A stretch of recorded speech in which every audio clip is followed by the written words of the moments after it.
et aussi gestion des conflits, pas forcément anti et pro-chasse.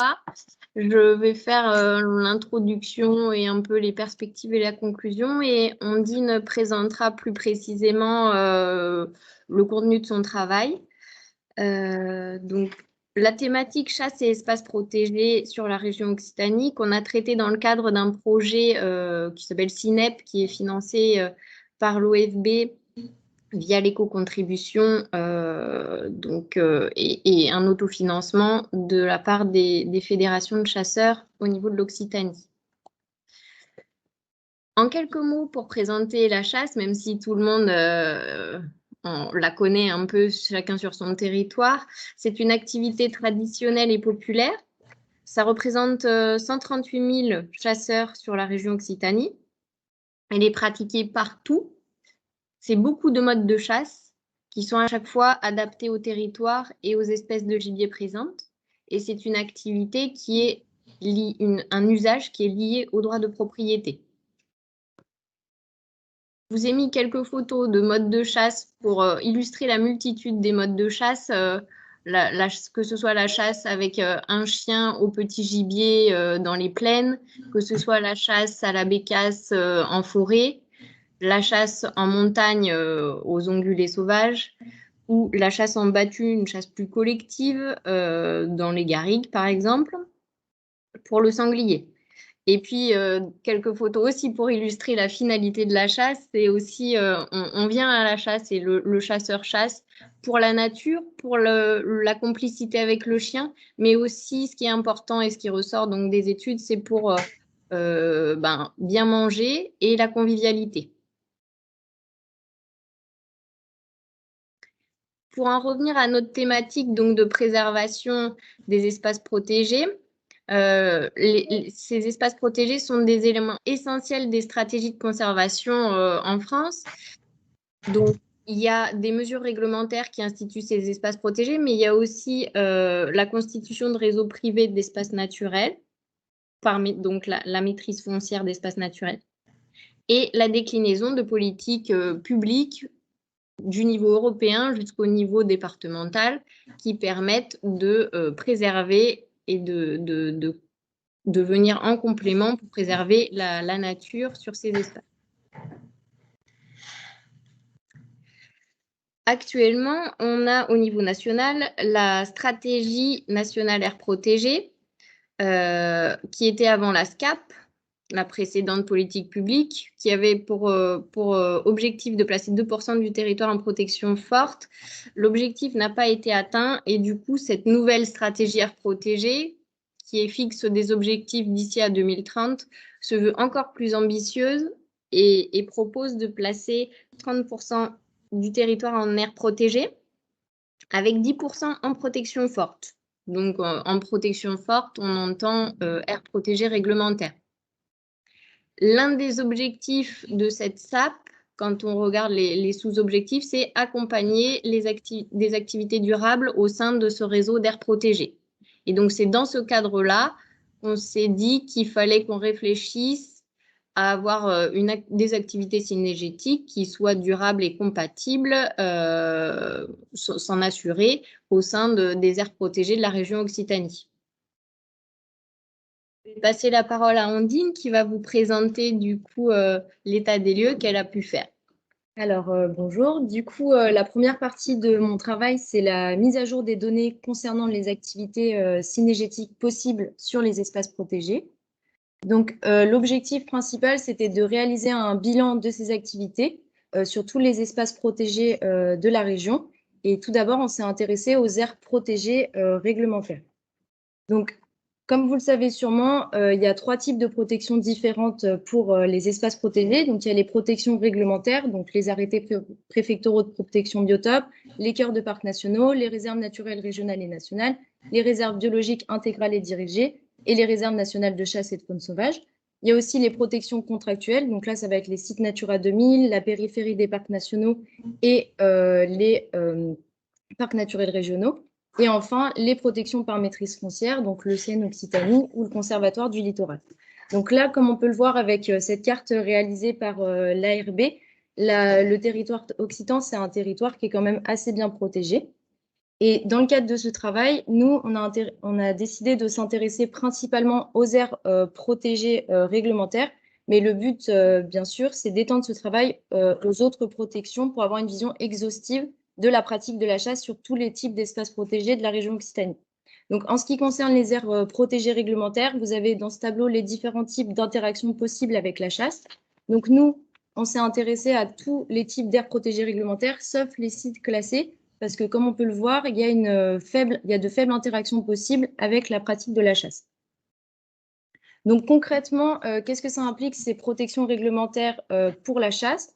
Donc sur les 74 APPB de la région, la pratique de la chasse elle est autorisée sur 47 d'entre eux, interdite sur 4, limitée sur 22 et autorisée uniquement pour la régulation des ongulés sur 1.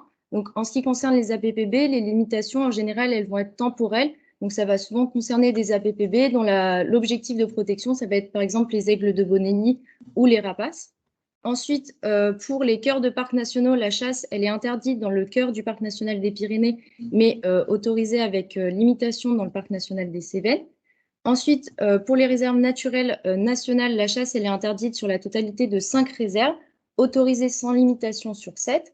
Et sur les 5 restantes, la pratique de la chasse, elle est limitée. Donc là, ça va souvent être une limitation qui va être spatiale.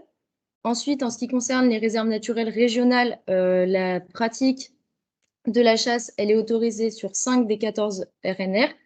Elle est autorisée mais soumise à conditions dans 3 des RNR. Donc ça va être aussi des limitations souvent spatiales. Elle est interdite dans 4 RNR et autorisée seulement pour la régulation des ongulés sur 3. Ensuite, en ce qui concerne les réserves biologiques intégrales et dirigées, donc on a eu un peu de mal à obtenir des données complètes, mais pour les 23 réserves biologiques intégrales et dirigées où on a pu avoir les données, il y en a 6 qui autorisent la chasse sans restriction, 5 qui l'autorisent avec limitation, 2 qui l'interdisent entièrement et 10 qui autorisent uniquement la régulation des ongulés. Et enfin, pour les réserves nationales de chasse et de faune sauvage, donc la chasse, elle est interdite sur la réserve du Carou et Spinouse.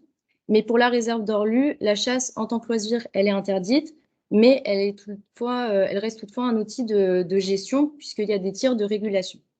Donc, en conclusion, on peut voir que sur les 140 aires protégées présentes dans la région Occitanie, il y en a 18 qui interdisent totalement la chasse, 36 qui en limitent l'exercice et 18 qui autorisent la chasse uniquement pour la régulation des ongulés. Donc, ça fait qu'il y en a 65 qui autorisent entièrement la chasse. Donc, ici, vous avez une petite carte qui représente les aires protégées réglementaires et les limitations qui y sont associées. Ensuite, je vais vous parler des premiers résultats de l'enquête qui a été menée auprès des gestionnaires d'espaces protégés. Donc, le but de ce travail, il était multiple puisqu'il s'agissait de disposer d'éléments factuels permettant de mettre en perspective la pratique de la chasse sur les espaces protégés et de dégager des pistes de réflexion permettant d'aboutir à de meilleures conditions de la pratique de la chasse sur ces espaces protégés. Donc, pour ceux qui n'ont pas vu passer le questionnaire ou qui n'ont pas répondu, c'était un questionnaire avec plusieurs sections. Donc, tout d'abord, les informations générales de l'espace protégé. Ensuite, une section sur la pratique de la chasse. Ensuite, sur les relations entre espaces protégés et acteurs synégétiques. Et enfin, une étude de la pratique de la chasse et les problématiques soulevées. Donc, en ce qui concerne les caractéristiques des répondants. Donc, on a envoyé le questionnaire à l'ensemble des gestionnaires d'espaces protégés via l'ARB et on a reçu 65 réponses. Donc, sur ces 65 réponses, on a 45 réponses qui proviennent d'espaces protégés de type réglementaire, 33 qui proviennent d'espaces protégés de type contractuel et 22 qui proviennent d'espaces protégés par maîtrise foncière. Donc, je ne vais pas vous détailler l'ensemble des catégories d'espaces protégés qui ont répondu, mais on peut voir que même si les sites Natura 2000 sont plus largement représentés, c'est assez normal, l'ensemble des réponses, elle est représentative des différents types d'espaces protégés présents dans la région. Donc, il y a seulement les réserves biologiques intégrales et dirigées où on n'a pas recueilli de réponses.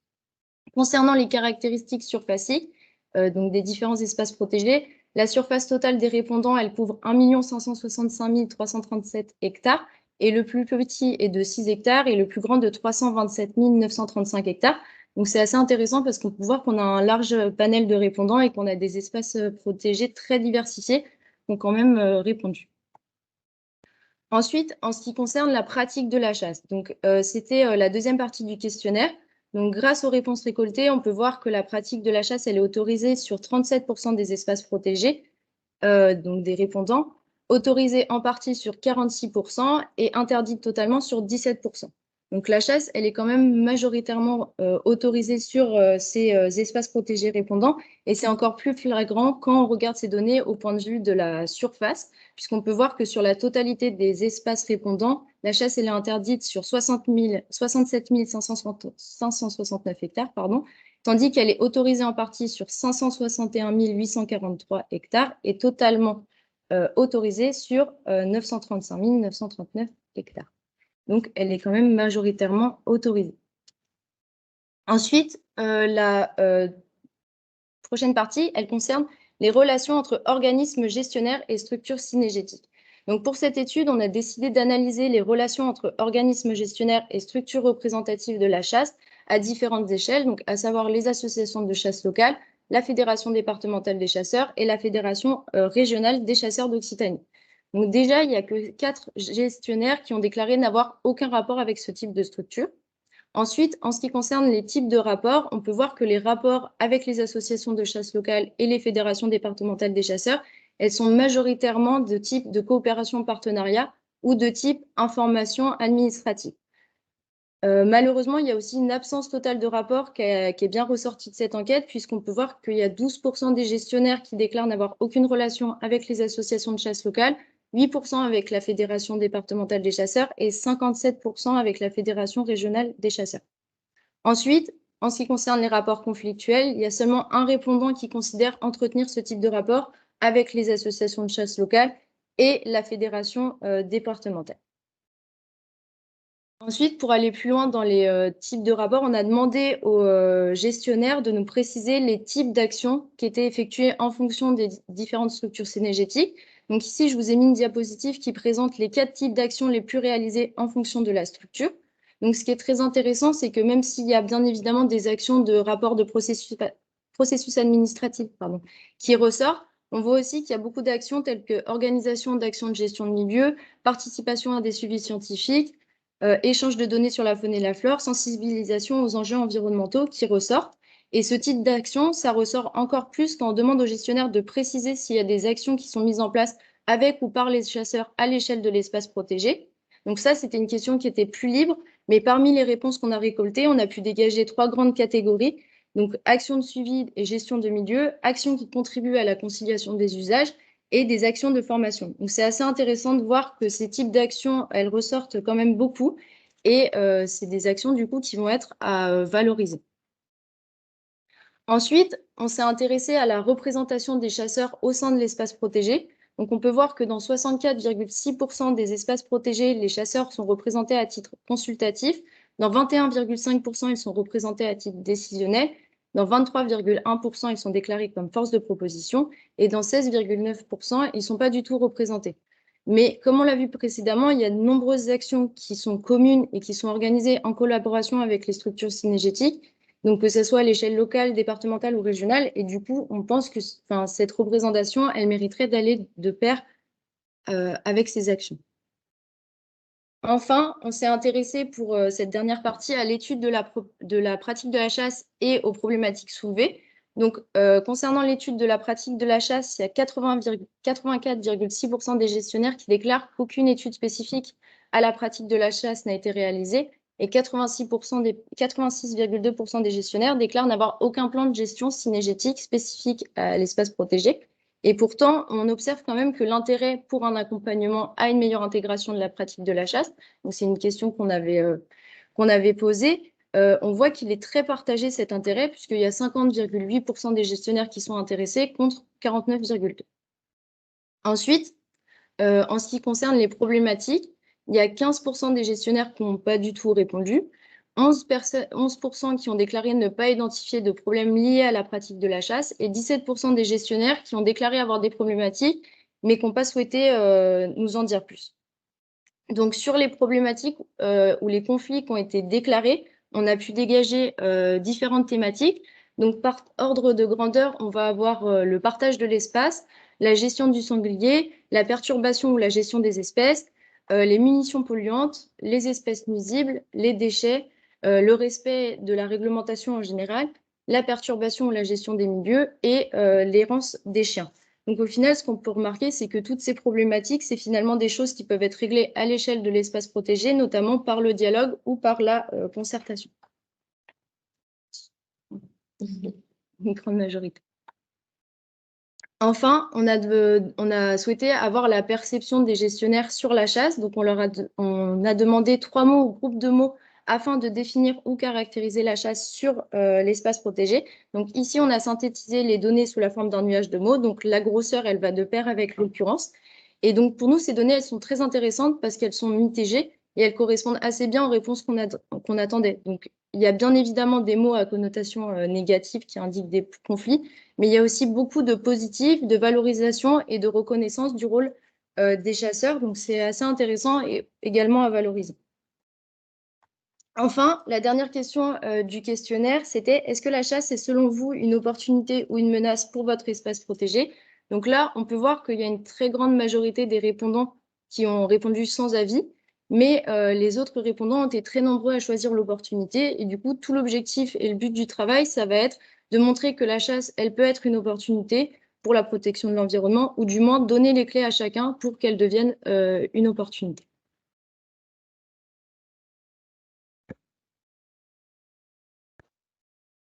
Voilà le gros travail qu'a effectué Ondine en quelques mois, qui était quand même pas évident. Pour le remettre en perspective, donc on peut poursuivre cet état des lieux qu'on vous a présenté au début, qui a été réalisé actuellement que sur les aires protégées d'ordre réglementaire, et il faudrait l'élargir aux espaces protégés contractuels ou par maîtrise foncière pour avoir un état des lieux plus complet et global. On se pose la question aussi et on expérimente un peu une méthode de diagnostic qui permettrait un peu de qualifier la durabilité de la chasse sur un espace protégé. Donc, on le teste actuellement sur l'ENS des Gorges de la Cèze dans le Gard. L'idée étant d'évaluer donc les pratiques de chasse sur un espace protégé à l'aide d'indicateurs qui soient économiques, sociaux et bien sûr environnementaux. Comme ça se fait un peu pour l'agriculture, par exemple, souvent. Et ça permettrait du coup de faire un état des lieux de la chasse sur un territoire et de proposer, si besoin, des mesures pour améliorer la durabilité de la pratique. Bien sûr, du coup, chasse et protection de la nature compatibles. En fait, il est vrai que les chasseurs ont besoin de la nature pour exercer leur activité et du coup, forcément, ils sont intéressés au fait que la nature soit accueillante pour les espèces gibier, mais du coup, pour la biodiversité en général. Et du coup, les chasseurs s'investissent et contribuent à la gestion des territoires, d'autant plus que, je ne sais pas si vous le savez, mais on a eu une réforme qui maintenant nous permet d'accéder aux fonds d'éco-contribution au niveau national par l'OFB, qui nous permettent de mener des projets avec un peu plus d'ampleur sur des enjeux environnementaux. Et donc, au niveau régional, on a différents projets. Alors, pour certains qu'on menait déjà avant, comme Miléoc, qui traite plutôt de la gestion de zones humides, Synops, qui est plutôt un observatoire des données cynégétiques, Agrifaune, qui permet de travailler sur des espaces agricoles qui soient favorables aux petits gibiers et du coup à la biodiversité, Viafauna, qui s'intéresse aux continuités écologiques, ainsi que Corribior, qui est plus sur... Viafauna, c'est plus en rapport avec les infrastructures linéaires. Corribior, c'est la plantation de haies, les continuités écologiques, la trame verte.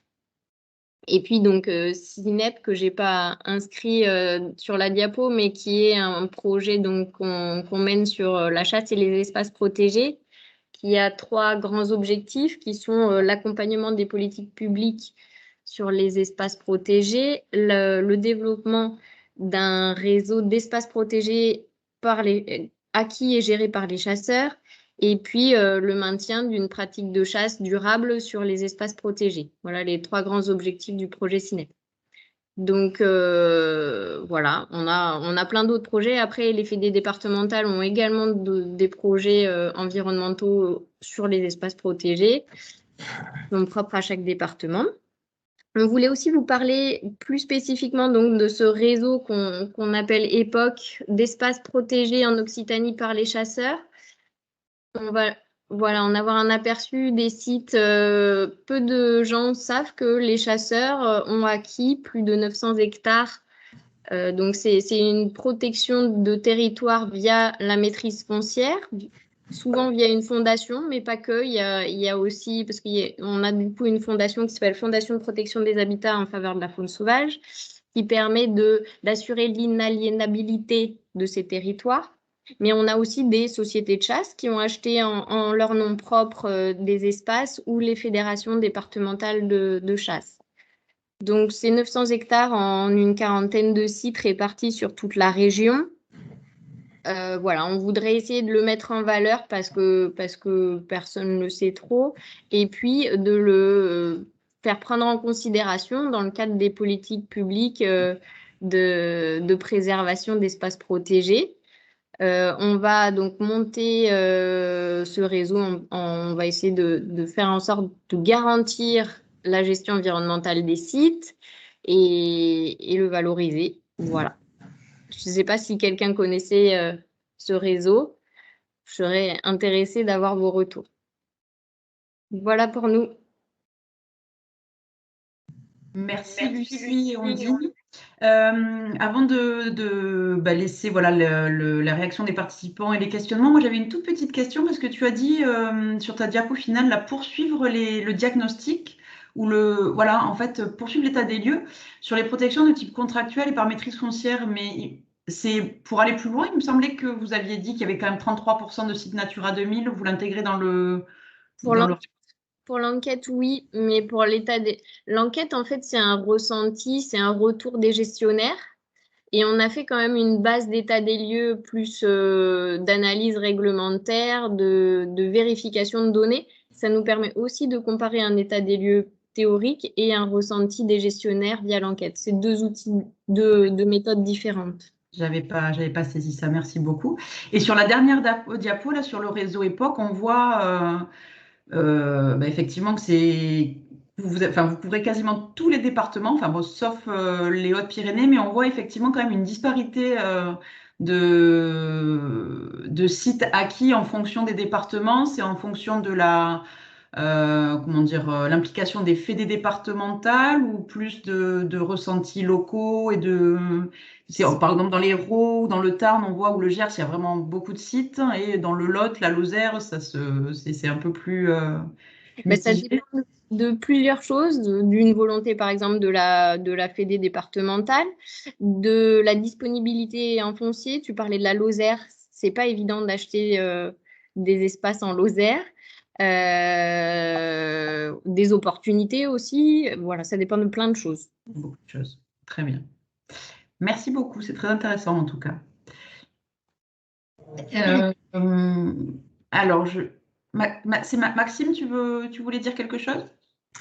Moi, j'avais une petite question, oui, effectivement. Sur la première diapo, l'information a dû m'échapper. Tu parlais, Lucie, de 65 réponses, c'est ça? 65, voilà, 65 répondants.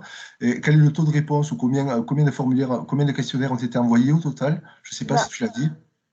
Non, en fait, je ne l'ai pas dit parce que c'est un peu compliqué vu que ça a été envoyé au réseau des gestionnaires. Le réseau des gestionnaires, ils ont plusieurs personnes de la même structure pour un seul espace protégé. Donc, par exemple, on va envoyer 10 mails, mais on va attendre qu'une seule réponse parce qu'on n'attendait qu'une réponse par espace protégé. Donc, c'était, par exemple, il va y avoir 10 contacts au Parc national des Cévennes et il va y avoir qu'un seul répondant. Et du coup, c'était compliqué de savoir le taux de réponse effectif. D'accord, mais globalement, toi, t'en penses quoi? Parce que c'est révélateur quand même de l'intérêt que peuvent avoir les gestionnaires sur cette question-là, quoi, il me semble. C'est satisfaisant? Oui, globalement, je ne pensais pas qu'on aurait autant de réponses. Donc, personnellement, je suis assez contente. Je ne sais pas si l'ARB, qui a l'habitude de solliciter pour d'autres enquêtes, quels sont habituellement les taux de réponse, peut-être qu'il pourrait donner une indication si ça a suscité l'intérêt plus que d'autres enquêtes. Oui, j'allais rebondir effectivement. Pour moi, c'est un bon taux, 65 répondants, parce qu'en général, voilà, il y a 300, en fait, il y a à peu près 300 membres dans le réseau. Mais comme disait Andine, effectivement, il peut y avoir plusieurs personnes pour une même structure. Il y a environ 150 structures, un petit peu moins. Et en général, on est aux alentours de, voilà, entre 50 et 70 répondants, en fait, sur les sondages que l'on envoie pour notre compte. Hein. Donc 65 répondants, effectivement, moi je trouve que c'est très très bien. À titre de comparaison, le sondage qu'on avait fait l'année dernière par rapport au programme d'action, aux souhaits du réseau, etc. Alors on l'avait fait en période estivale, donc ça biaise peut-être un petit peu, mais on avait eu 50 répondants et on était déjà assez contents. Merci. Gilles, tu veux intervenir ?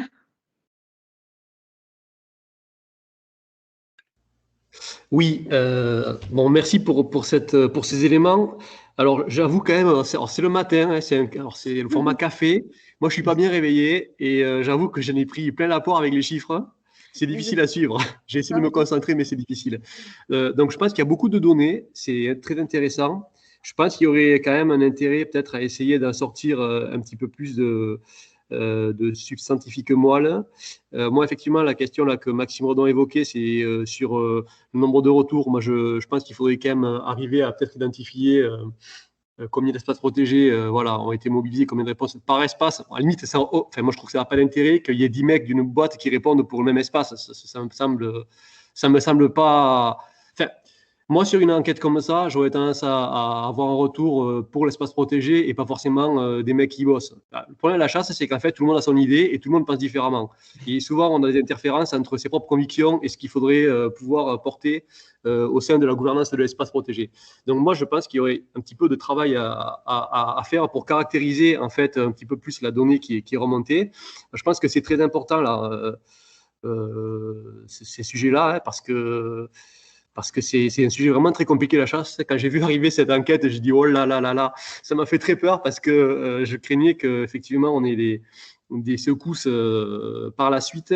Donc bon, enfin voilà, je vois que c'est bien mené, donc c'est rassurant, mais on a besoin de données en tout cas pour savoir comment ça se passe en espace protégé. Donc notamment, je le dis, nombre d'espaces. Ce qui me semblait intéressant aussi, c'était peut-être avoir un retour au niveau des surfaces chassables, non chassables, sur la totalité des espaces.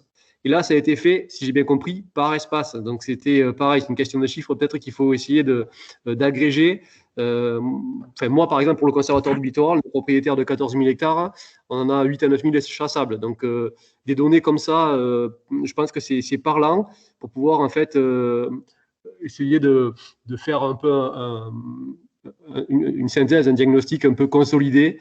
Voilà, je pense qu'il y a nécessité peut-être de regrouper certains thèmes pour donner un petit peu plus de sens et essayer de dégager un peu plus de lisibilité. Alors ensuite, je voulais peut-être évoquer juste un petit retour. Nous, on travaille aussi beaucoup avec les chasseurs. On a une situation qui est intéressante. Là, je voulais le signaler. Dans les Pyrénées-Orientales, on évoquait le sujet des contributions. Et sur un terrain du conservatoire, donc la fédération départementale des DPO, qui est un gestionnaire opérationnel aux côtés de Rivage, qui est un syndicat mixte qui porte toutes les politiques publiques en matière environnementale. Donc cette année, va développer la mise en œuvre du plan de gestion avec pour premier axe en fait tout un volet de restauration des réseaux hydrauliques.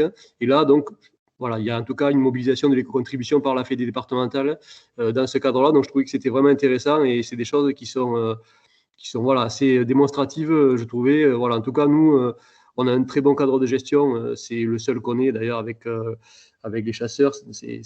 Voilà. Donc, ça se passe très bien. Il y a une très bonne relation entre le syndicat mixte et la fédération, donc c'est une bonne chose. Et puis, moi, il y a un sujet qu'on avait évoqué avec Lucie il y a quelques temps. Alors, parce que les climats et les relations sont fluctuantes et nécessitent peut-être d'être stabilisé, je trouve, sur un travail technique. Hein. En tout cas, j'avais en tête un projet qu'on avait évoqué dans le cadre de Chasse Adapt. Lucie, tu dois te rappeler. C'est en fait une logique de boîte à outils pour les sujets notamment de gestion des sangliers, un espace protégé. Voilà. En tout cas, nous, au Conservatoire du Littoral, en tant que propriétaire foncier, c'est un sujet majeur. Puisque la problématique de dégâts, elle est bien présente, au-delà du fait que le sanglier peut aussi causer des dégâts sur la faune sauvage et sur les enjeux de biodiversité, il y a quand même un enjeu économique extrêmement fort. Et en tant que propriétaire et en lien avec une soixantaine de gestionnaires, de structures gestionnaires, on a en tout cas, nous, envie de pouvoir travailler là-dessus et peut-être livrer un genre de boîte à outils et expliquer en fait comment ça se passe au-delà du site protégé lambda, quelles sont les situations et en tout cas, nous, les risques financiers et juridiques dans lesquels on peut se trouver si ce sujet n'est pas traité de la bonne façon. Voilà. Donc, on a tout le débat de préserver la vocation des espaces protégés et réguler à bon niveau ces populations ésodes là, qui nous créent des gros problèmes. Voilà, je vais arrêter là, mais en tout cas, voilà, moi, c'est un sujet sur lequel on va probablement chercher à travailler. Je ne sais pas trop avec qui ni comment, mais moi j'ai des idées, mais on va voir ça, quoi. Voilà. Oui, merci en tout cas pour ces retours. Effectivement, on en avait déjà parlé. Pourquoi pas, c'est envisagé. Il y a du travail et c'est bien ressorti, on l'a vu dans le nuage de mots par exemple, ou même là quand chacun s'est présenté, c'est vrai que la problématique sanglier ressort fortement. Donc c'est un sujet. Juste Lucie, avant de continuer, peut-être que vous pouvez enlever le partage d'écran pour que les participants se voient un petit peu mieux pendant l'échange. Et juste, il me semble, alors je ne sais pas si voilà, le formulaire et le sondage que vous avez fait, je crois, ressemblent un petit peu à ceux que l'on fait nous à l'ARB. Vous avez les adresses mail et les structures, je pense. Donc sur les 65 participants, pour répondre à la question de Gilles, je pense qu'il doit être assez facile et aisé de faire ressortir combien d'aires protégées ont vraiment répondu en fait sur la totalité. C'est une information qui doit pouvoir être facilement sortie du questionnaire, quoi. Oui, tout à fait. Bah, déjà, juste pour répondre à ça, on n'a pas eu plusieurs réponses pour un même espace protégé. Voilà, ça c'est sûr. Après, il y a des gestionnaires du coup qui ont répondu pour plusieurs sites Natura 2000 en même temps, mais sinon on n'a pas eu plusieurs réponses pour la même structure. Ouais, ou parfois les aires protégées se superposent Oui, et du coup, voilà, ça fait plusieurs types d'aires protégées pour la même personne. Il y a cette difficulté aussi, effectivement, oui, souvent. Très bien. Une autre question, du coup, suite à cette présentation?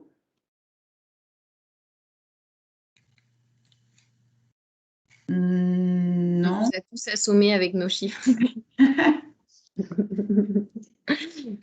Oui, juste Karine, je voulais juste compléter là les propos de mes collègues hein, qui sont totalement responsables de l'ensemble des éléments qu'elle vous présente et qui sont effectivement des éléments synthétiques. Hein. Je voulais rassurer Monsieur Gillan, j'ai perdu votre nom, excusez-moi. Non, je me permets de vous appeler Gilles. Voilà, donc c'est vraiment. J'ai demandé, et c'est ce qu'a réalisé Ondine. Le retour du questionnaire est hyper riche. Et on a vraiment là souhaité vous amener en un quart d'heure les principaux résultats qu'on en sort. Voilà. Il sera bien sûr analysé un peu plus en profondeur. C'est une toute première expérience pour nous. On est ravis, satisfaites que effectivement ça ait pu mobiliser autant de participants. On pensait pas au démarrage quand on s'est lancé là-dedans. On sait bien comme vous que c'est un sujet qui est compliqué et sur lequel on a pris le parti de s'exposer et d'aller poser effectivement des questions qui des fois peuvent déranger. Et ce qui est intéressant dans les remontées qu'on a pu avoir, c'est qu'on sent qu'on a quand même beaucoup. Alors il y a certainement des positions où vous avez évoqué le fait que c'est un sujet sur lequel l'émotion parle des fois avant la raison. Mais on a senti quand même qu'il y avait beaucoup de questions, qu'il y avait des possibilités aussi d'axes de travail à dégager spécifiquement sur ces espaces protégés. Donc, on ne va pas en rester là. Voilà, on a vraiment une matière là qu'on va utiliser pour pouvoir poursuivre sur ce sujet. Donc ça, c'était un peu pour replacer effectivement la présentation dans son contexte, hein, un quart d'heure et l'exercice n'était pas simple et je vous avoue que même moi, en y étant confrontée, des fois, j'ai demandé à Andy d'essayer de ralentir, mais voilà, le timing était serré et il y avait quand même pas mal de choses à dire. C'est la première réponse. Sur la question effectivement des participants, elles vous ont répondu.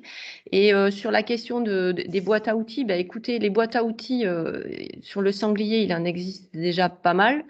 Donc, j'aurais plutôt tendance à vous encourager effectivement à regarder déjà celles qui peuvent exister. Et c'est un sujet qui est effectivement relativement inépuisable et sur lequel Lucie travaille aussi en ce moment, plus spécifiquement sur un dossier d'expertise spécifique sur des zones de conflit en relation avec la présence de cette espèce et sur lequel effectivement on essaye de trouver des nouvelles approches de diagnostic parce que souvent les leviers, en fait, on les a pas forcément au niveau des chasseurs, c'est-à-dire qu'on s'aperçoit que le levier est parfois une difficulté d'accéder au territoire, le levier peut être aussi une difficulté de la pratique par rapport à la localisation où se trouve le territoire. Donc pourquoi pas avoir une approche un peu plus spécifique effectivement sur les espaces protégés. Mais voilà, sachez qu'en tout cas au niveau du réseau des fédérations, c'est un sujet qui nous préoccupe. Alors en fédération régionale peut-être moins prégnant qu'en fédération départementale, mais c'est un sujet qui est quotidien et sur lequel on attend aussi de nouvelles directions qui vont nous être données dans une réflexion sur une boîte à outils au niveau national qui va arriver dans les prochains mois. Donc peut-être s'en inspirer, peut-être revenir vers vous au moment où on aura aussi ces outils disponibles. Voilà. Donc c'est un perpétuel sujet de réflexion. Mais voilà, sachez que l'interlocutrice en la FRC reste également Lucie sur ce sujet-là et qu'on va rendre déjà un premier rapport sur des zones de conflit qui avaient été identifiées sur 10 départements, c'est ça, Lucie, de mémoire, dans le cadre du projet Ox-Sanglier. Donc voilà, on va déjà voir ça. Et ensuite, au niveau national, va arriver également une réflexion autour de nouveaux outils autour de la gestion de cette espèce. Voilà. Merci Karine. Muriel, juste avant de te passer la parole, juste repréciser justement quand on voit voilà, la richesse des échanges qu'il peut avoir et voilà, le besoin d'échanger encore, que bah, c'est aussi l'objectif de ces petits cafés, de ces petits webinaires, hein, c'est de mettre en relation des personnes qui sont intéressées par un même sujet. On vous enverra donc un mail avec l'ensemble des participants de ce matin donc en suivant et vous pouvez ensuite reprendre contact, bien évidemment, enfin, comme vous savez le faire entre gestionnaires hein, pour approfondir les discussions au besoin sur le sujet. Muriel ? Oui, merci. J'avais une remarque. Alors, c'est vrai que il était très dense. Hein. Je rejoins Gilles, là, le PowerPoint. Moi, je voulais juste réagir sur une diapo qui concernait les conditions de pratique sur les aires protégées et où il y avait donc les réserves naturelles régionales qui étaient citées. Donc, j'ai pas la connaissance exhaustive de toutes les réglementations dans les réserves, mais en tout cas, ce que je voulais rappeler, c'est que jusqu'à une période assez récente, les RNR ne pouvaient pas réglementer la chasse. Et donc, en fait, le graphe, à mon avis, je regarderai, hein, je vais regarder toutes les réglementations pour faire passer des remarques beaucoup plus précises que ce que je vais faire actuellement. Mais du coup, ce graphe pour les RNR, il est du coup réducteur parce que c'est pas forcément les RNR qui ont interdit la chasse, mais ça va être le droit de chasse du propriétaire. Et c'est quand même une nuance qui me semble importante. Mais je vous ferai passer les éléments et nos remarques plus précises. Donc ça, c'était un point que je voulais signaler. Et aussi, parce qu'on a, pas plus tard qu'en début de semaine ou semaine dernière, échangé avec des gestionnaires de RNR sur la question des sangliers. L'idée de ce café, c'est pas de faire des polémiques ou quoi que ce soit, mais c'est vrai que la gestion du sanglier dans les réserves et dans les aires protégées d'une manière générale, elle a vraiment tendance localement à crisper les positions et à donner lieu à des postures qui sont loin d'être objectives et qui sont très, très subjectives et qui peuvent être vraiment dommageables pour des projets d'espace naturel et qui parfois peuvent même en fait je sais pas comment dire, mais les réserves naturelles ou les espaces naturels protégés, ils gèrent avec les ACCA locales. Ils ont noué des relations avec les ACCA. Et dès l'instant qu'on arrive dans la problématique du sanglier, on monte d'un niveau et du coup, on monte aussi on change de posture et de type d'approche. Et on peut arriver sur des aspects, des postures un peu politiques, écolo contre chasseurs. Et du coup, ça, c'est tout sauf productif. Et je pense qu'on en souffre tous et ça ne satisfait personne, ni les ACCA, je pense, ni les gestionnaires d'espaces protégés. Et alors je sais qu'on va on va pas résoudre la situation là, mais en tout cas, moi, c'est quelque chose que je trouve vraiment dommageable et qui peut parfois mettre à mal plusieurs années de bonnes conditions de travail et de coordination entre les gestionnaires et les ACCA. Voilà. Merci Muriel. On peut prendre une dernière question et ensuite je vous propose qu'on passe à la présentation suivante. Il est presque 10 heures. Est-ce qu'il y a une dernière question? Ou est-ce que Muriel a fait une conclusion? Très bien. Mais Baptiste, je te laisse partager ton écran. Ok, alors je refais la tentative en espérant que ça marche aussi bien que tout à l'heure. Voilà. C'est bon, vous voyez Parfait. le mode diaporama, parfait. Rebonjour à toutes et tous. Donc, je voulais vous présenter l'outil qu'on développe depuis plusieurs années sur le Parc national des Cévennes. Donc, un observatoire partagé de l'équilibre agro-sylvo-cynégétique. Donc, en un quart d'heure, ça va être court, hein, donc je m'en excuse par avance, mais s'il y a des questions, on pourra y revenir. On pourra y revenir. Donc d'abord juste un mot sur le contexte, sur pourquoi cet outil. Parce que le décret de 2009 délimitant la réglementation dans le parc et la réglementation indique donc dans son article 9 que la réglementation particulière de la chasse dans le cœur du parc assure un équilibre agro-sylvo-cynégétique au sens du Code de l'environnement. Je pense que la plupart d'entre vous connaissent la définition du Code de l'environnement, donc je ne reviens pas dessus. Mais voilà, ça c'est vraiment le texte fondateur sur lequel on se base. En parallèle, on sait que depuis l'instauration des plans de chasse dans les début des années 80, les populations de cervidés, d'ongulés sauvages et de cervidés notamment, ont considérablement augmenté. À noter que le petit creux ici entre 2005 et 2010 est plutôt lié à des décisions de gestion qu'à une véritable diminution des populations. Donc la tendance générale est quand même à la hausse indéniable. Mais malgré cette augmentation, on n'avait pas de constat partagé sur ces évolutions, sur les impacts sur le milieu. Et quand il s'agissait de discuter en réunion de concertation pour définir les plans de chasse, on entendait un peu beaucoup de choses. Alors, voilà, les bulles sont pas des citations exactes, hein. Toute ressemblance avec des personnages existants serait purement fortuite, mais pas tout à fait non plus. Enfin, voilà. C'était juste pour dire que sans ce constat partagé, compliqué d'avoir une gestion partagée également, quoi. Et puis qui fait consensus et une gestion pertinente. D'où donc ce constat dès la fin des années 2010 a été fait et donc dans la charte du parc validée en 2013, dans son axe 8 dédié à la chasse, il y a une mesure vraiment spécifique qui était la mise en œuvre de cet observatoire.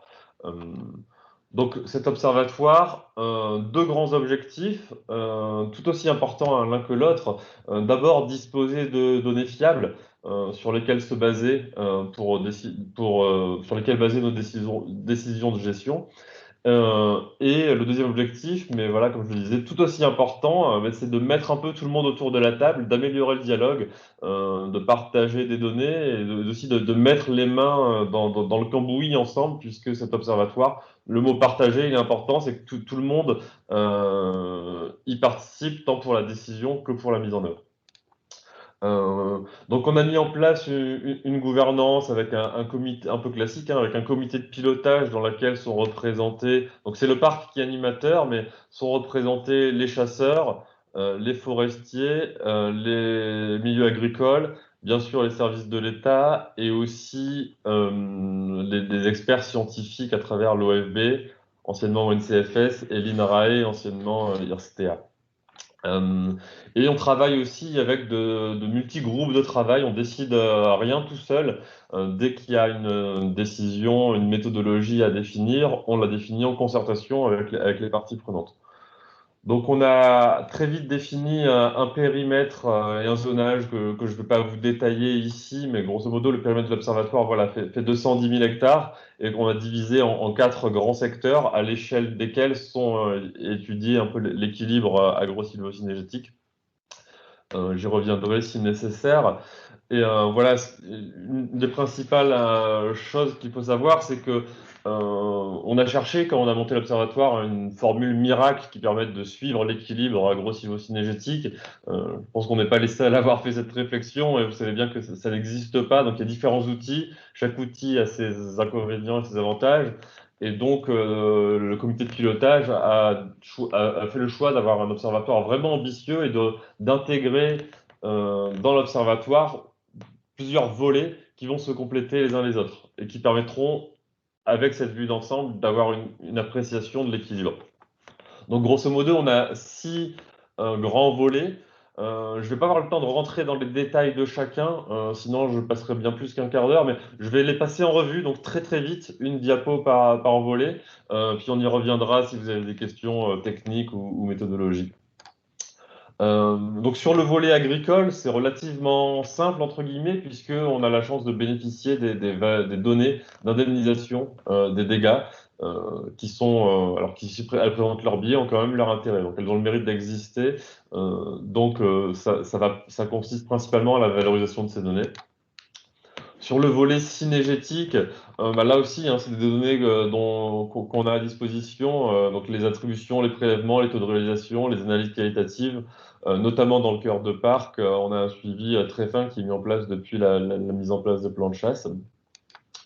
Sur le volet forestier, alors il y a différents sous-volets. On a mis en place ce qu'on a appelé un système d'alerte, qui est en fait un système de signalement de dégâts mis à disposition des propriétaires et gestionnaires forestiers. Donc, à travers le site internet de l'observatoire, il y a un formulaire interactif avec un système de cartes qui permet de signaler des dégâts.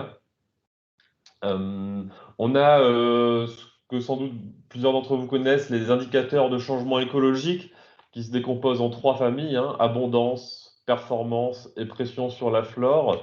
Et donc ces indicateurs de changement écologique à l'échelle d'un grand massif vont permettre de suivre l'équilibre que j'appelle biologique entre les populations et leur habitat.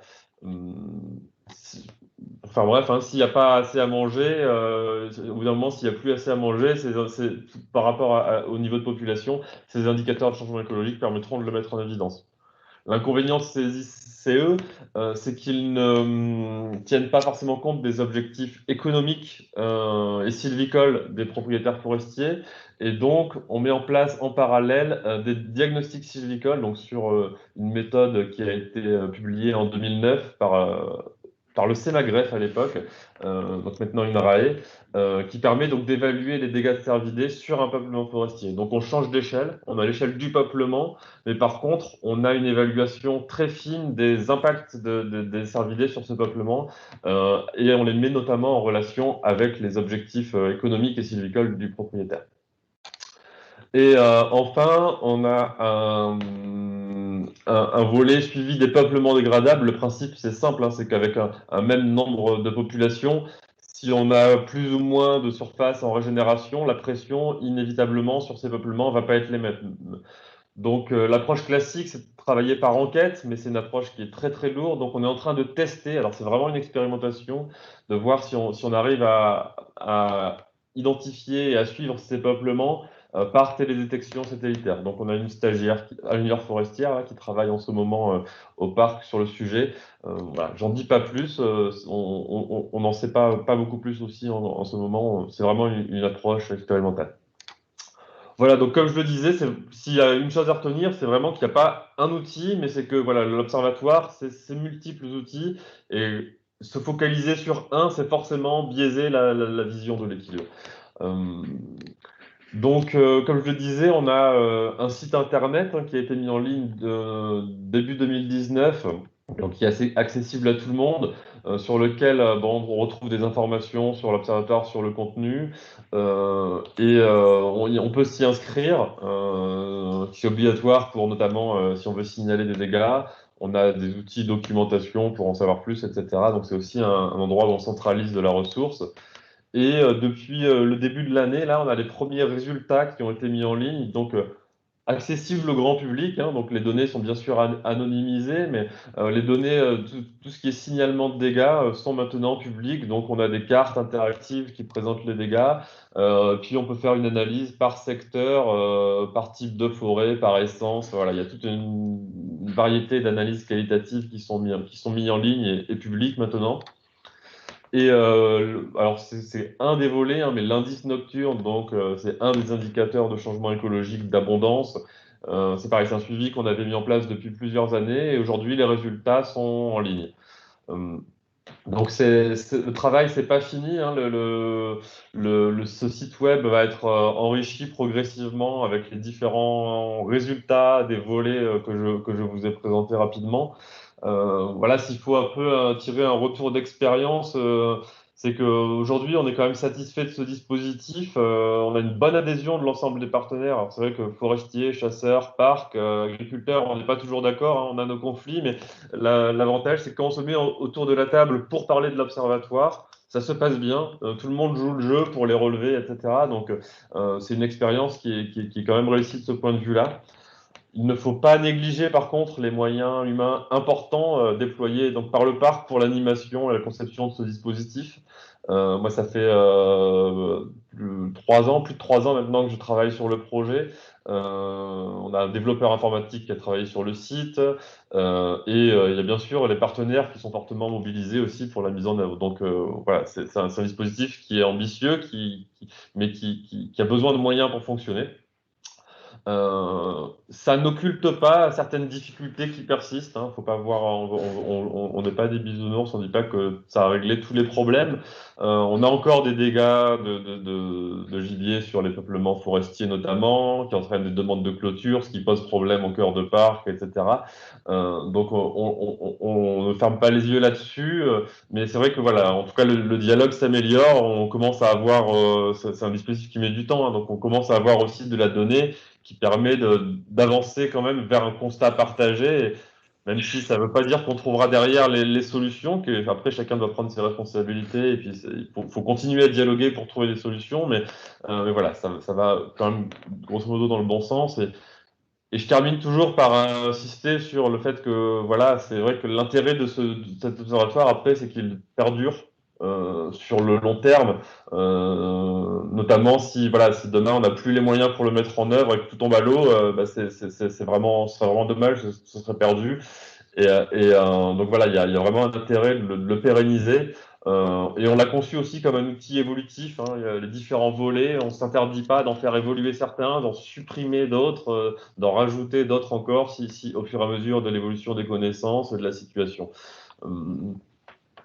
Voilà, pour une présentation très rapide, je vous remercie pour votre attention. Je suis à votre disposition pour répondre à ces questions. Et puis, s'il y a des questions plutôt sur l'organisation de la chasse dans le parc national, il y a mon collègue Maxime qui est présent et qui connaît la réglementation par cœur, donc il pourra vous répondre plus spécifiquement sur le sujet.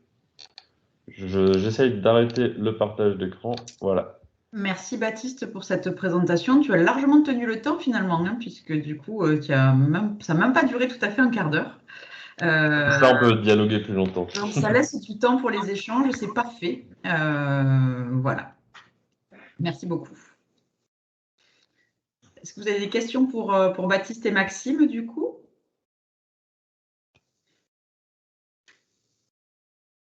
Lucie, on ne t'entend pas. Juste après, concrètement, comment est fait le lien avec les chasseurs locaux entre cet observatoire et du coup, est-ce qu'il y a quelque chose qui a organisé une restitution? En quoi ça aide, ça conseille ou l'effort de chasse derrière? Ou est-ce que c'est pas du tout un objectif? Si, en fait, là, après, c'est vrai que donc, le fait qu'on l'a mis en ligne, donc après, c'est ouvert à tout le monde, donc tout le monde est libre de le consulter. Donc après, là, il y a peut-être encore des efforts de communication à faire pour que même les chasseurs locaux puissent aller consulter de même le site. Après, on est conscient que c'est pas forcément fait. Par contre, on a des instances de concertation spécifiques au parc. Donc, notamment chaque printemps, au moment de parler, de définir les plans de chasse de la saison suivante, sont organisées des sous-commissions par massif cinégétique dans le parc, qui rassemblent forestiers, chasseurs. Et là, les représentants des équipes de chasse locales sont présentes systématiquement à ces réunions. Et voilà, c'est un peu lors de ces réunions, auparavant, on définissait le plan de chasse sur la base des résultats des plans de chasse précédents et un peu du ressenti de chacun.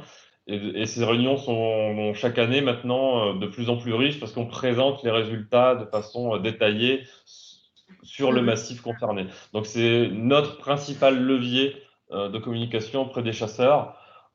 Après, on souhaiterait pouvoir aller encore plus loin, organiser des journées de formation, d'information sur tel ou tel résultat, sur tel volet spécifique avec des journées de terrain en forêt. Voilà, ça c'est quelque chose qu'on envisage, qu'on aimerait bien faire, qu'on n'a pas encore forcément eu le temps. Le dernier volet, c'est vrai que c'est sur les relevés forestiers notamment. Alors c'est les forestiers qui s'en chargent, hein, parce que les chasseurs n'ont pas forcément les moyens de le faire. Mais on essaye d'ouvrir les journées. Si vous voulez participer à tel diagnostic, à tel relevé, ils sont invités. Et c'est vrai qu'aujourd'hui, on n'a pas forcément eu d'adhésion. Les chasseurs font pas la démarche de se porter volontaire. C'est pour ça qu'on se dit qu'il y a peut-être des journées d'information et de concertation spécifiques à organiser. Ok.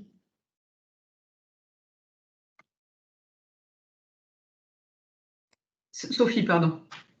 Oui, et du coup, pour rebondir, vous avez déjà l'impression que ça a un peu facilité le dialogue de vous appuyer sur les données de l'observatoire plutôt que sur les résultats des plans de chasse précédents, ou vous ne voyez pas encore les effets là actuellement? Maxime, peut-être je te laisse répondre. Si je réponds, je serai pas forcément objectif et je suis là depuis pas assez longtemps. Mais toi, voilà, t'as vu est-ce qu'il y a un avant et un après? C'est peut-être compliqué de le dire de façon aussi tranchée, mais est-ce qu'il y a une évolution? Ah, carrément, hein. Moi je suis là depuis une vingtaine d'années et on a une évolution. On s'est sorti des appréciations au doigt mouillé un petit peu. L'Observatoire est venu objectiver la donnée, tant sur les dégâts, l'impact économique pour les propriétaires au travers des diagnostics, de la situation un peu plus générale au travers des suivis menés, indice de consommation, indice d'applaudissement. Les indemnisations agricoles viennent abonder la situation et puis, in fine, on a des chasseurs auxquels on peut montrer les relations densité dépendante sur le cerf en particulier, avec sur certains massifs une diminution des poids et des interactions défavorables pour la population. Ça, aujourd'hui, tous ces indicateurs caractérisent une situation qui est vraiment inquiétante et tout le monde est d'accord sur ça. Personne, ce qu'a mené l'Observatoire, c'est vraiment ça. Personne ne les remet en question.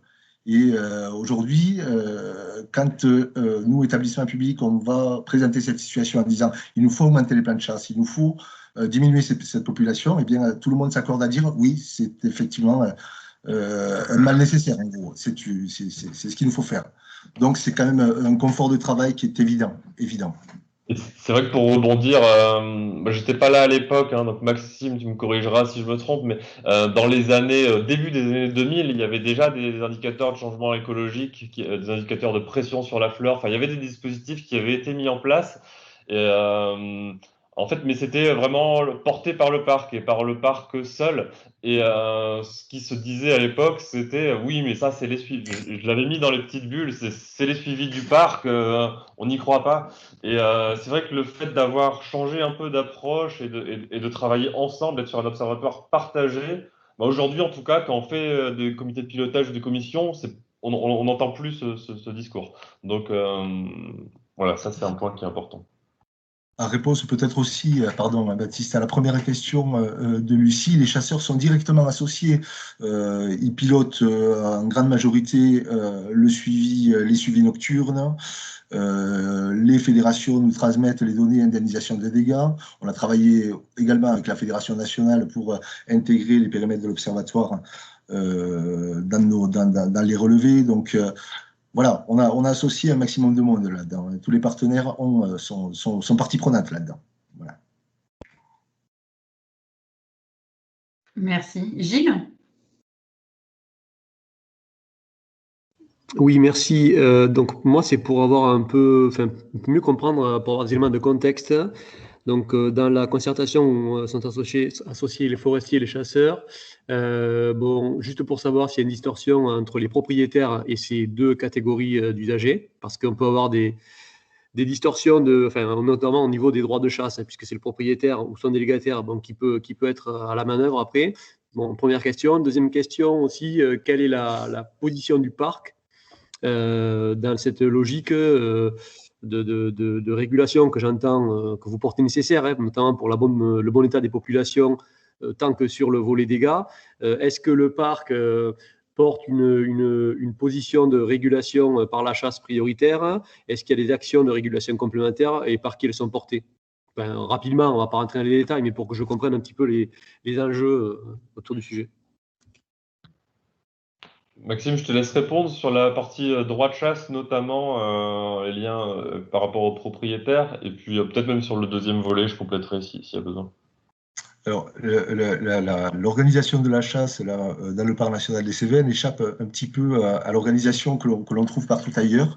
Et il est exact de dire que certains propriétaires se sont sentis spoliés de leur droit de chasse, puisque de par le décret de création du parc national des Cévennes, la chasse revient à deux types de structures. Une structure majoritaire qui a la grande majorité des droits de chasse, qui est l'association cynégétique du parc, sur plus de 80% du cœur, et après ce qu'on appelle les territoires de chasse aménagés, qui restent au demeurant un nombre relativement limité.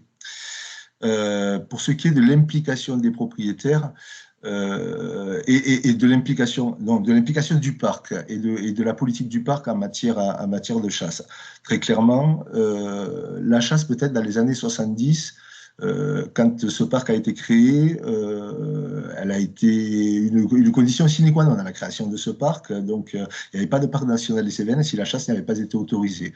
Les instances et mes prédécesseurs à l'époque ont eu une idée que je trouve aujourd'hui fabuleuse, c'est de défendre une chasse démocratique, populaire et accessible principalement en faveur des locaux. Voilà, une chasse locale me permet de faire le lien direct avec les propriétaires installés, qu'ils soient agriculteurs, forestiers ou les gens qui vivent dans ces Cévennes, qui de fait rencontrent tous les jours, quand ils vont amener les enfants à l'école, quand ils vont chercher le pain à la boulangerie, ils rencontrent les chasseurs. On a une population à Lozère notamment avec 10% de chasseurs. Les contacts se font naturels que ce soit par le biais des réunions organisées spécifiquement sur la question ou au travers d'autres relations du quotidien. Donc ça favorise le dialogue, de fait. On n'a pas des gens de l'extérieur qui viennent en grande majorité chasser sur le territoire, mais ce sont bien des locaux. La politique du parc au travers le préambule montré par Baptiste là, de l'article 9 du décret du parc qui nous dit, et je le rappelle, la réglementation particulière de la chasse dans le cœur du parc assure un équilibre, s'impose finalement à l'établissement public. On n'a pas d'autre choix. Donc je ne voudrais pas donner une appréciation autre que celle-là. Elle s'impose à nous. Si elle était à l'époque considérée comme peut-être en interne comme un mal nécessaire, aujourd'hui et concomitamment avec le développement des populations d'ongulés sauvages, c'est ce que je disais sur les deux mots demandés en préambule, c'est une activité nécessaire et reconnue comme telle. Vraiment. Okay. Vraiment. Juste pour compléter sur la politique du parc, c'était dans la diapo de la charte là, mais l'axe 8 donc, de la charte, il est intitulé, je le cite, « Soutenir une chasse gestionnaire pour une chasse exemplaire, locale, responsable et contribuant aux équilibres ». Donc voilà, je pense que là, tous les mots y sont, pour résumer un peu la politique. Merci.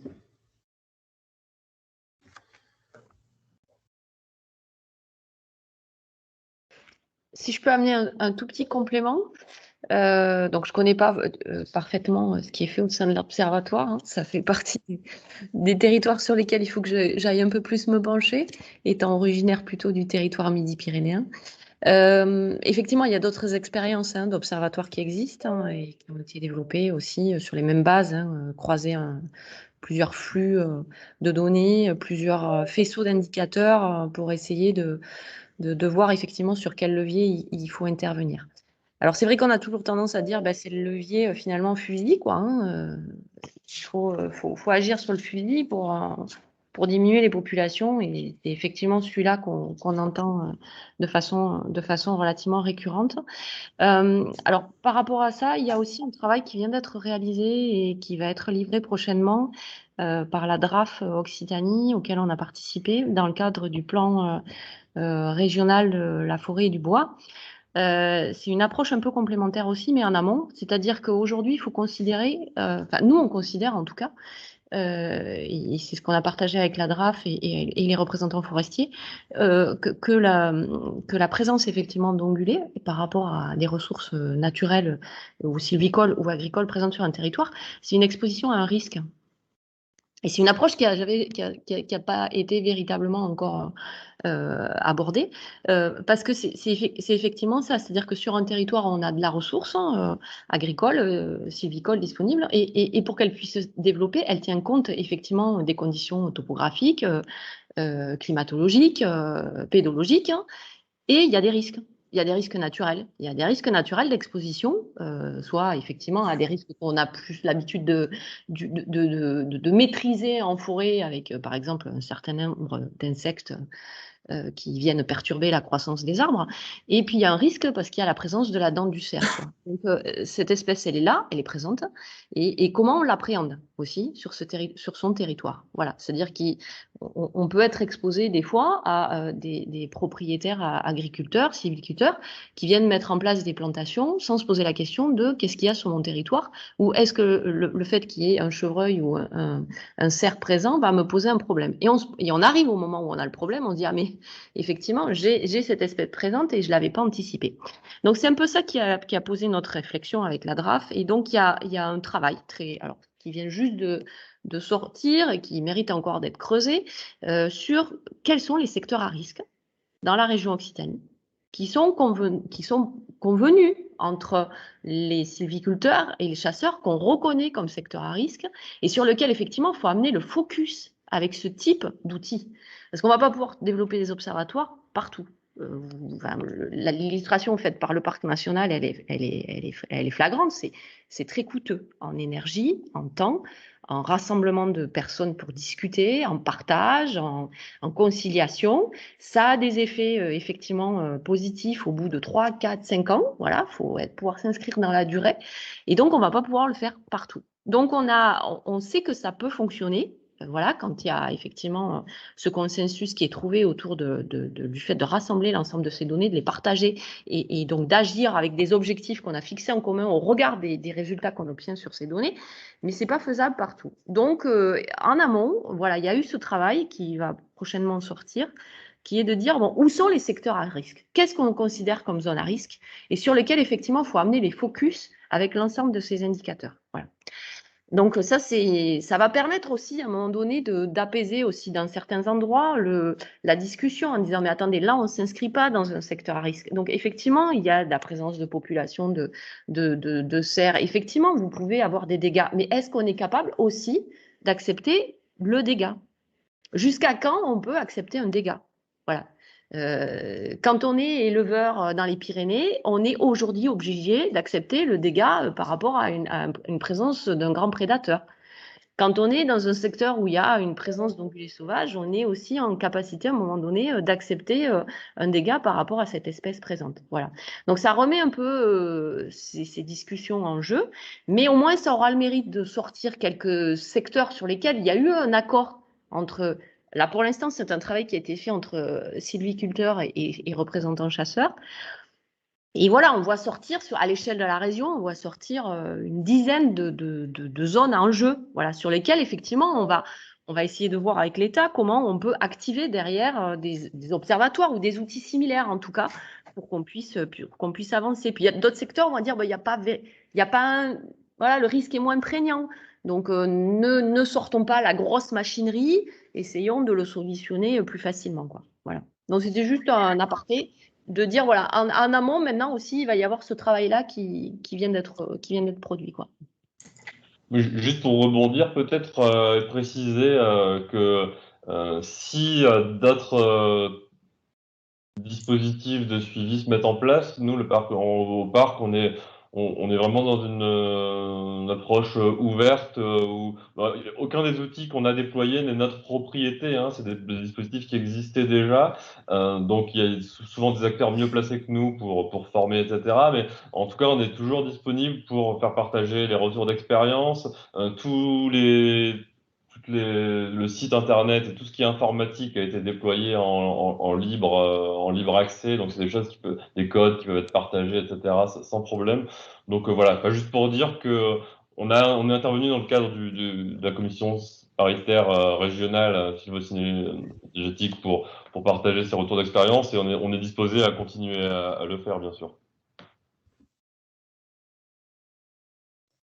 Gilles, tu voulais intervenir peut-être pour une dernière intervention avant de conclure? Oui, non, rapidement. Donc, je trouve ça très intéressant que la fédération régionale puisse évoquer, discuter en tout cas, ou de mettre un peu en avant ces histoires de secteurs à risque. Moi, j'aurais besoin aussi que vous puissiez mettre en avant le sujet des cultures à risque. Parce qu'en fait, bon, on ne va pas rentrer dans le débat, mais enfin, sincèrement, aujourd'hui, le dispositif d'indemnisation, il est quand même, il est ce qu'il est, et c'est pas bien terrible pour les propriétaires d'espaces protégés. Enfin, en tout cas, moi, je parle pour ma paroisse. Donc, c'est très compliqué. Et au-delà des secteurs à risque, effectivement, le risque zéro n'existe pas. En situation de proximité d'espaces protégés, le risque il est accru parce qu'évidemment, on ne va pas avoir une pression telle qu'on souhaiterait l'avoir ou qu'on pourrait l'avoir ailleurs. Et on se retrouve sur une situation d'incompréhension totale de stratégie économique des propriétaires voisins en matière agricole. Donc voilà, il y a un vrai sujet là-dessus aussi, je veux dire. À un moment donné, quand on met du melon dans le Pic Saint-Loup au nord de Montpellier, alors que c'est des zones totalement arides, voilà, et que derrière, la déclaration de dégâts pas possible, ou qu'on a collé du maraîchage contre un marais, voilà, donc voilà, moi je le dis comme ça, on est un peu entre nous, mais voilà, en tout cas, il y a vraiment un sujet aussi là-dessus, et le monde agricole aussi, voilà, il va falloir qu'il entende des choses comme ça. Il y a des politiques publiques, bon voilà, ça c'est, je pense qu'il y aura des évolutions législatives nécessaires, parce qu'on est un peu à la fin d'un système, mais secteur à risque oui, culture à risque aussi, et il faut que chacun prenne ses responsabilités, parce qu'on ne peut pas continuer à créer des situations de conflit dans lesquelles personne n'en sort indemne.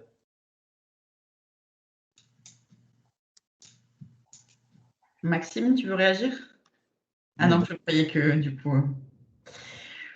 Bon, c'est une conclusion très intéressante. On voit que ça ouvre quand même pas mal de sujets de discussion, qu'on pourrait faire plein de groupes de travail sur des sujets divers. Karine, je trouve que l'étude dont tu viens de parler, je ne sais pas s'il sera possible éventuellement peut-être de la présenter ou les résultats là, par rapport à l'étude que vous faites avec la DRAF ultérieurement quand elle sera terminée. Je pense que ça peut peut-être intéresser aussi les membres du réseau, les personnes là aujourd'hui, donc à discuter ensemble peut-être pour une prochaine intervention. Oui, dès qu'elle sera publiée, dès que la DRAF l'aura validée, je pense qu'il faut pouvoir communiquer dessus, ouais, effectivement, pas de souci. Ça peut être intéressant, voilà. Donc, je vous remercie à tous pour votre présence et la richesse des échanges et des interventions.